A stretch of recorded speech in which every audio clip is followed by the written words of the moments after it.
Alright, now let's show you how to actually solder. Wish we would have done this video about 2 weeks ago because we just put a new hot water heater in. And I don't think my wife would like it much if I were to take that apart and try to do it on video again. Have the water off for a little bit. She'd probably make me sleep outside. It's rather cold out there, so what we're going to do is I'm just going to show you right here on how to do it again. Very easy to do. If you don't want to do any type of soldering, again, there's these products out there that are solderless, very easy to do. Pop them on there.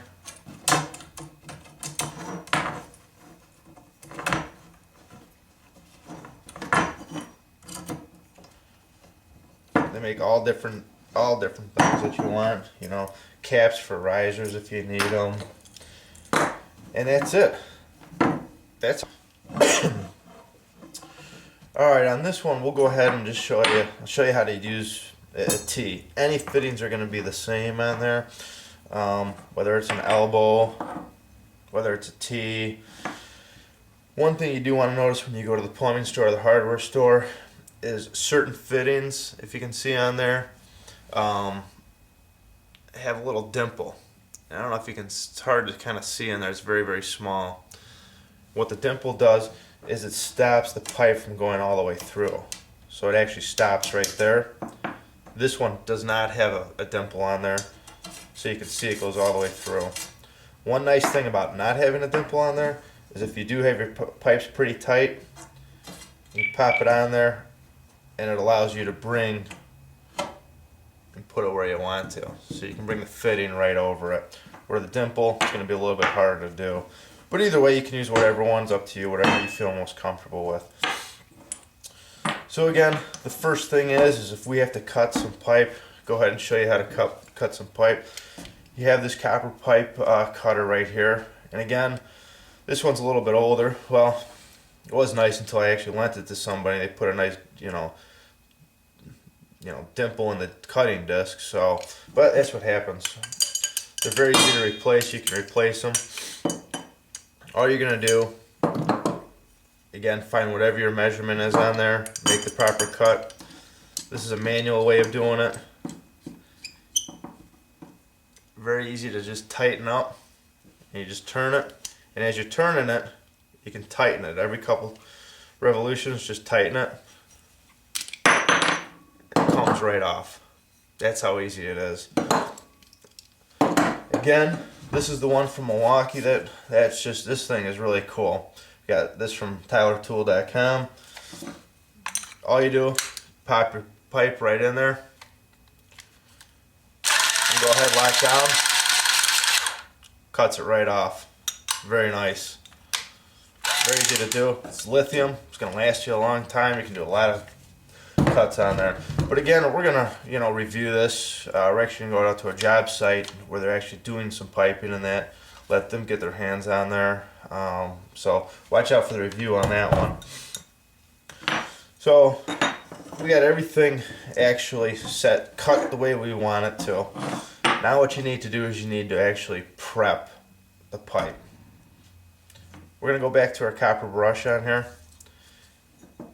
Again, what you're going to want to do is you want to prep this. What it's going to do is going to put little indentations. Copper is a very soft metal, and it puts little indentations in there, little scratches on there, and what allows the actual solder to get in there, stay in place, and connect the two pipes. If not, you just have two smooth edges, and it's not going to be a nice fitting. It's not going to stay on there for a long time. Because once you actually make a solder, once you actually solder it, it's going to stay in place for a long time until basically you end up breaking it off there for some reason. So we're going to go ahead and prep this one. Again, there's two ways of doing it. You can use the brush or you can use the cloth. Cloth is very easy to do. You can just wrap it around there. You can turn it. Turn it on there.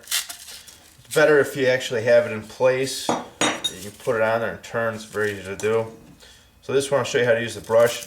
You just pop it on there, make your turns. You can see it comes through the top right there, and you can just turn it out. I don't know if you can see the difference in there, but this is actually what we actually prepped. We'll actually prep right there, and this is the original. So that's the outside. Now you want to do the inside of the fitting. This is going to be a T that we're going to do. So all you do is just pop it in there, turn it on all three parts of the T.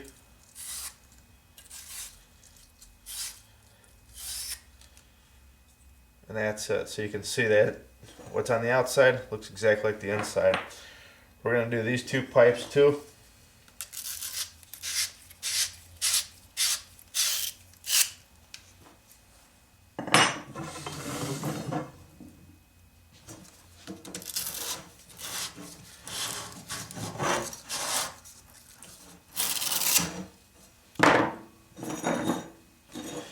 Again, before you actually solder anything, how many ever pipes you have, do your dry fitting first. Make sure everything fits together. Worst case scenario, it's not that big of a deal. You can always cut it and redo it and attach a couple more pieces. So, a couple things. Before you ever start anything, obviously make sure your water's off. You're going to have your pipes completely drained. Any water in the actual pipe is going to mess up the solder. It's not going to make it be a strong bond. Shut it off at the main if possible. So what you're going to do then is once you have that, and you have all your fittings together, the next step's very easy to do. You're going to take a little bit of flux and you're just going to prep everything. This is what actually allows the flux or the solder to actually get in the fitting and stay in place. So I'm going to go ahead and pop it on there.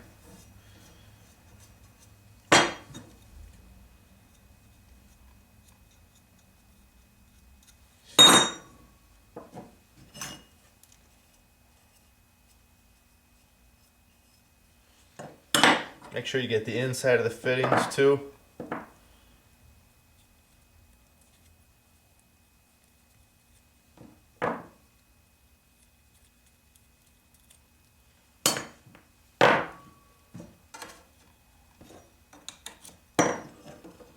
So now you got everything prepped. Now it's just a matter of heating it, and putting the solder on there. A couple things before I actually show you how to do it. Make sure you're not around a gas line. I mean, it's a given, but you know, sometimes you're thinking about other things. Make sure you're not around a gas line or anything that's going to melt or easily be flammable that's going to catch on fire and, you know, end up causing you more work. Or what you want to do is a couple things. First of all, you do not want to melt the solder on there. So you don't want to stick the solder right here and heat this up and melt it on there. What you want to do is you actually want to heat up the fitting or heat up the pipe away from it. And when the solder has a lower melting temperature than copper does. So when this gets hot, you're not going to melt the copper pipe, but because this is a lower temperature, this will melt. So I'll show you. You're going to heat this side up over here, or heat up any area you want, but not directly where you're actually soldering. You don't want to melt the solder on there. So we'll go ahead. Okay, this one I'm going to show you. It's a little bit closer up. This way you can actually see how the solder gets sucked in there. You can see what a finish soldering looks like.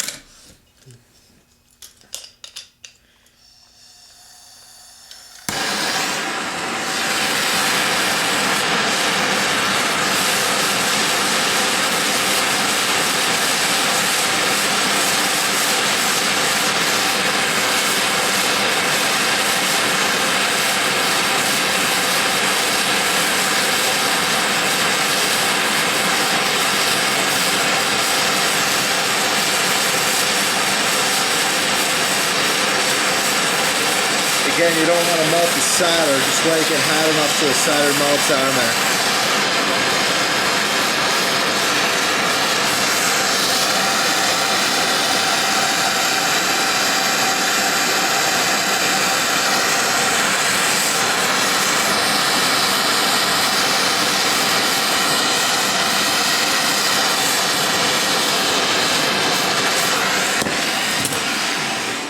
So that's it. You can see how the solder got sucked right in there.